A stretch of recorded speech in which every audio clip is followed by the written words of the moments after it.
Hi friends, ನಾನು ನಿಮ್ಗೆ ಗೆಳತಿ ಕಾವೇರಿ. ಹೇಗಿದ್ದೀರಾ ಎಲ್ಲರೂ? ಇವತ್ತೊಂದು ಸ್ನ್ಯಾಕ್ಸ್ ರೆಸಿಪಿ ಮಾಡೋಣ ಬನ್ನಿ.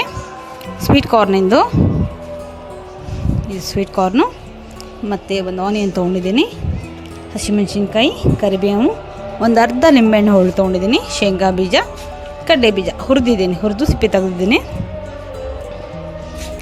ಸ್ವೀಟ್ ಕಾರ್ನ ಸ್ವಲ್ಪ ಹುರ್ಕೊಳ್ಳೋಣ.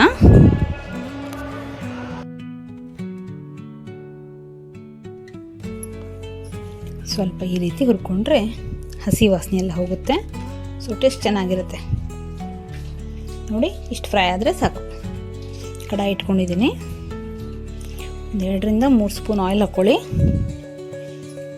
ಹಸಿಮೆಣಸಿನ್ಕಾಯಿ,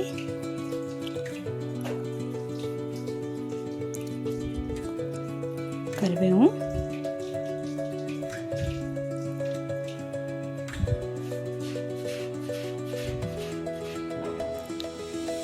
ಸ್ವಲ್ಪ ಬಾಡಿದ ಮೇಲೆ ಸಣ್ಣಗೆ ಹೆಚ್ಚಿಟ್ಟಿರೋ ಆನಿಯನ್ ಹಾಕ್ತಾಯಿದ್ದೀನಿ. ಸ್ವಲ್ಪ ಸಾಫ್ಟ್ ಆಗಲಿ ಅದು. ಅದಾದಮೇಲೆ ಅರಿಶಿನ ಪುಡಿ, ಒಂದು 1/2 ಟೀ ಸ್ಪೂನ್ ಸಾಲ್ಟ್ ಹಾಕ್ತಾಯಿದ್ದೀನಿ, ಮತ್ತು ಹುರಿದಿಟ್ಟಿರೋ ಕಾರ್ನು ಇದನ್ನ ಹಾಕಿಬಿಟ್ಟು ಚೆನ್ನಾಗಿ ಮಿಕ್ಸ್ ಮಾಡ್ಕೊಳ್ಳಿ. ಬೇಗ ಆಗುತ್ತೆ. ಸಾಯಂಕಾಲ ಸ್ನ್ಯಾಕ್ಸ್ಗೆ ಬೇಗ ಮಾಡ್ಬೋದು, ಮತ್ತು ಟೇಸ್ಟಿನೂ ಚೆನ್ನಾಗಿರುತ್ತೆ. Also healthy. ಸ್ವಲ್ಪ ಸಕ್ಕರೆ, ಸ್ವಲ್ಪ ಲಿಂಬೆಹಣ್ಣು ಹಾಕ್ಕೋತೀನಿ. ಇವಾಗ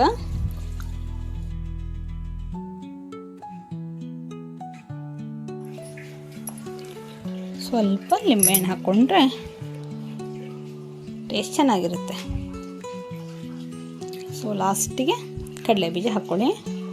ಕಡಲೆ ಬೀಜ ಹಾಕ್ಕೊಂಡು ಒಂದು 5 ನಿಮಿಷ ನಿಧಾನಾಗಿ ಬೇಯಿಸ್ಬಿಟ್ರೆ ಕಡಲೆ ಬೀಜನೂ ಸಾಫ್ಟ್ ಆಗ್ತದೆ. ಸೊ ಚೆನ್ನಾಗಿರುತ್ತೆ. ಒಂದ್ಸಲ ಟ್ರೈ ಮಾಡಿ ಫ್ರೆಂಡ್ಸ್, ತುಂಬ ಟೇಸ್ಟಿಯಾಗಿರುತ್ತೆ. ಟೀ ರೆಡಿ ಇದೆ. Thank you.